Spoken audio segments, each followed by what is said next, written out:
Hey guys, it's Navinad for PokerTube. Talking about my new video series that will hopefully be ending up as a book in sometime in 2017. That's the game plan. We'll see. Still in the very rough draft phase of that plan. So I'm gonna get back to sort of my roots when it comes to poker content, and that is mostly just doing content videos. And this first one is all about your poker edges, pre-flop ranges, post-flop skill, and the positional advantage. So, as an overview, just we want to talk about what the edges are, how to utilize them by themselves, independently or individually, and how they kind of come together. So the first, well, the first thing we want to do is define them. So when I say pre-flop, what I'm talking about is knowing how to construct ranges.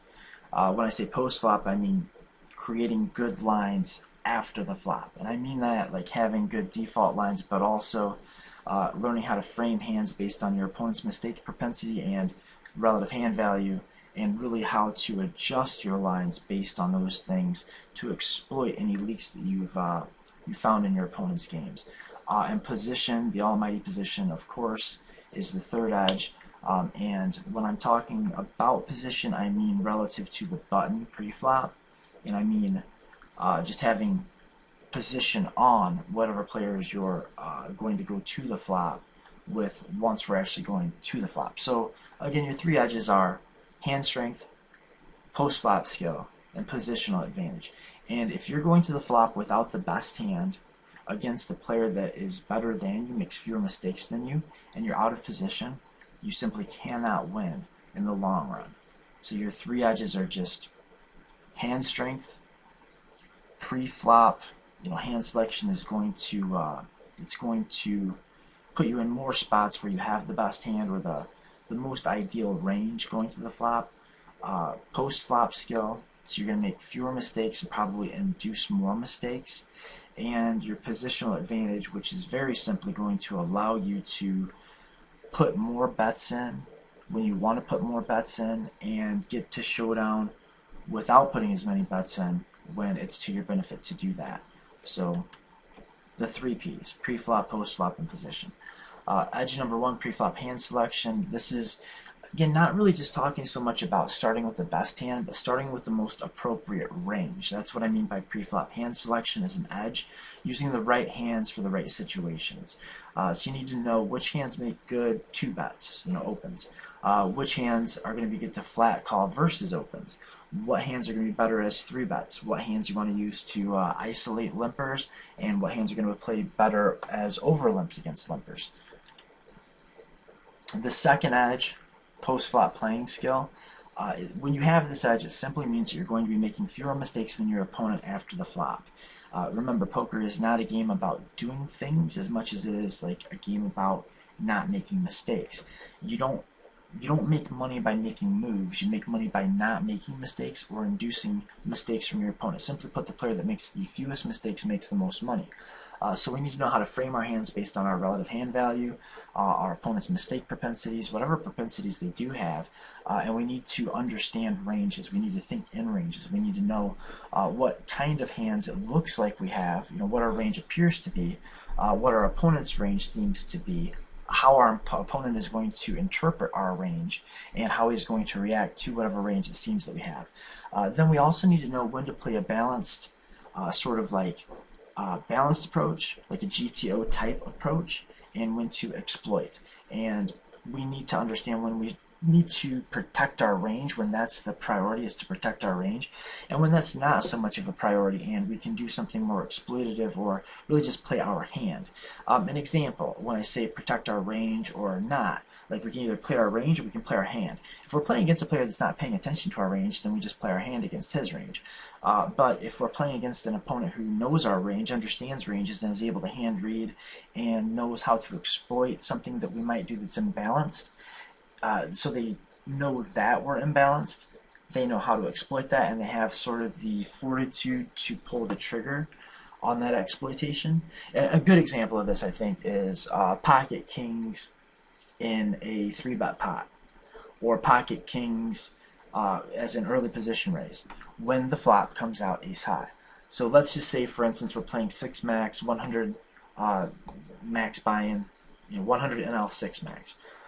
We're playing online. We open for 3 times the big blind under the gun, and a pretty good player flat calls from the small blind. When the flop comes ace, 6, 7, two-tone, we need to know, does it make more sense to bet that flop, like the continuation bet it, or to check it back? Now, we're going to be c-betting ace XX most of the time, right? So if we check back, we have partitioned our range and we've given information to our opponent. But we have to weigh that against the merits of actually betting our hand on that flop versus checking it back. If we think that our opponent's main mistake propensity is going to be aggression, that we can count on him to bluff us a considerable amount of the time. We know he's going to check raise draws. We know that whenever we check back the flop, he's going to bomb the turn, and such. Then it may make the most sense to check back pocket kings on ace 6 7 two-tone, expecting that first of all, if we bet pocket kings and get check raised, we're going to have to fold, so we can't really get value from draws if our opponent is so aggressive that he's going to check raise all of his draws. Also, by checking back against sort of a loose, aggressive, maniacal opponent, we're going to induce more mistakes on later streets because he's going to be bluffing turns and or rivers. And if he's not bluffing turns, then he is likely to be taking hands to showdown.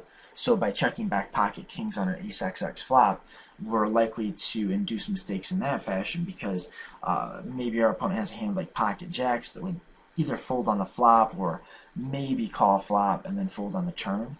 Now we're checking back the flop, we're inducing bluffs, and we're still getting 2 streets of value from a wider range of hands while we are cutting our losses when we actually do run into an ace X. Again, the downside of that is we're going to be partitioning or splitting our range by checking back on an ace XX flop that if our opponent can hand read, he can do pretty bad things to us, like just overbet the turn and jam the river 100% of the time when we check back on the flop. And we need to know when it's appropriate to take each response. The third edge is position, and I think it's the least understood edge, if maybe even the most important. Certainly it's on par, or yeah, it's at least equal to the other edges. But when I'm talking about position as an edge, what I mean is the ability to control the size of the pot. That's number one. Number two is the ability to act with more information. And that's pretty much it. You're acting with information that your opponent doesn't have, and you're acting in such a way that is going to better control the pot size. How we do that is, the reason we're able to do that is each time our opponent acts on his hand, he splits his range. In that same scenario, if we raised and got called, but let's say we open raised pocket kings from under the gun and we got called by the button, then we see that same ace XX, or like that same ace 7-6 two-tone flop. Now we have to act first, and if we check, we have split our range before our opponent has to act on his hand. So not only does he get to control the pot size way more effectively than we can, but he also gets to do so knowing that we have one of our hands that checks that flop. So when you're in position, so you get to act second, not only are you able to get that third value bet in, or bet that third street as a bluff, or check back a street and get 1 street closer to showdown to control the pot size, but you're able to do that with the information that you gleaned on your opponent's first option before taking your first option. And that's really all there is to it, but it is enough. It's huge. Yes, all it is, really, is the ability to better control the size of the pot, and doing so with more information. With 1 additional street's worth of information, you get to control the pot size to an average of about 1 street's worth of action. And that's huge. If you look at it this way, let's say that we are in a polar versus bluff catcher scenario where the optimal kind of GTO bet size is going to typically be about pot size for a lot of stack sizes. Well, let's just say that we have a stack to pot ratio and a board texture and ranges that make pot size betting appropriate. And usually that is going to be like a polar versus bluff catcher scenario, and stack sizes that are going to be such that betting pot on the flop, turn, and river would get stacks in exactly. So that is to say that if I bet the pot size on the flop and get called, bet pot on the turn and get called, when we get to the river, there'll be exactly one pot size bet behind. This comes up all the time. It's not a rarity. It's certainly not like the exception. It's pretty common, especially against good players that recognize this polar versus bluff catcher scenario. When you get to the river in a situation like this, there's going to be, if there's one pot size bet behind, then that one bet that you cost yourself by playing out of position, or the one bet that you save yourself by being in position, or the one bet that you have to pay off because you're out of position, or the one extra bet that you don't have to pay off because you're in position. That's half the value of the entire hand. If you get to the river, heads up, and stacks are $100 each, and there's a $100 pot, the ability to get that last bet in, or the ability to check back and not have to put that last bet in, if you're able to save yourself that one bet when you're behind, and or you're able to gain yourself that one pot size bet when you're ahead, that is again half the value of the entire hand. So yes, it's only one extra bet, and it's only acting with one option's worth of additional information, but it could easily be worth, in many situations, half a stack. When you're in this polar versus bluff catcher scenario, this will very often, being in position or out of position, will make up an EV difference that is equal to about 50% of stack sizes. That's huge. It's enormous. One of the things that I find most interesting, and I feel like I'm probably spending a lot of time, maybe too much time, it may make up the bulk of my book, in fact, is the way that these three edges kind of link together. Yeah, they're three separate things: play skill, position, and pre-flop hand selection. But the way they work in relation to one another is kind of mind-boggling when you think about it. I mean, there's a real sense in which the edges start to blur. The more you think about it, the blurrier they get. Pre-flop hand selection, post-flop skill, position. I mean, your position is going to allow you to play more hands, so it's going to influence your pre-flop hand selection, right? But your post-flop skill will do the same thing. You can play more hands against an unskilled opponent than you can a skilled opponent. Plus, positional awareness is part of what we mean when we say skill. And pre-flop hand selection is also, and understanding pre-flop ranges is also going to have a lot to do with what we talk about, or what we mean when we talk about skill. So skill, when we say this is a skilled poker player, we mean that he's positionally aware, and we mean that he uses good pre-flop hand selection. And also, when we're in position, we can use more hands. So the positional thing kind of influences the pre-flop selection. Post-flop skill influences pre-flop selection. Positional awareness influences our post-flop skill. It also definitely influences our hand selection. So all these things are really linked together. The idea is the more hands you can play profitably, the better you stand to do. You can play more hands when you're in position. You can play more hands against unskilled opponents. You select your hands based on your position. You create post-flop lines based on your opponent's mistake propensities and their skill or lack thereof. Part of the skill comes from positional awareness.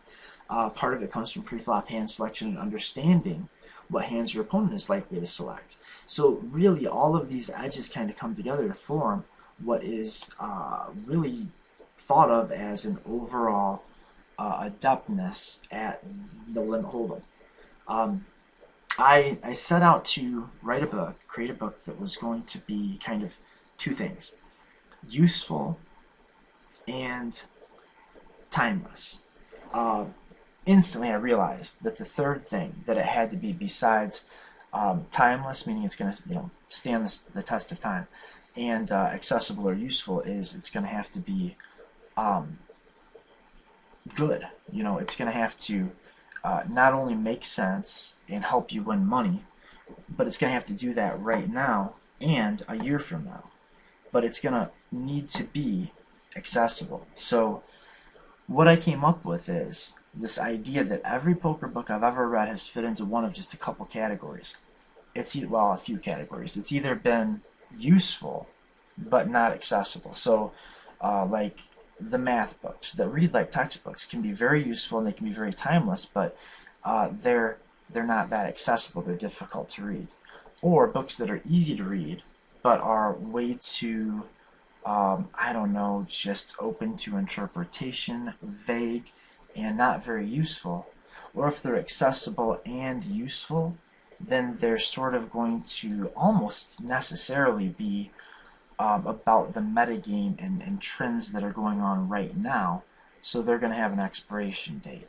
And in getting away from that, wanting to write a book that was going to be something you could read that didn't read like a textbook, something that you could use right away, that was going to help you win money right now, and something that wasn't going to have an expiration date of like 2 years.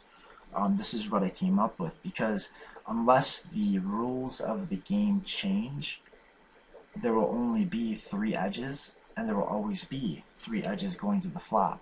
And the better that you understand how to use those edges, what they are, and how they kind of work together, basically the better you are at no limit hold'em.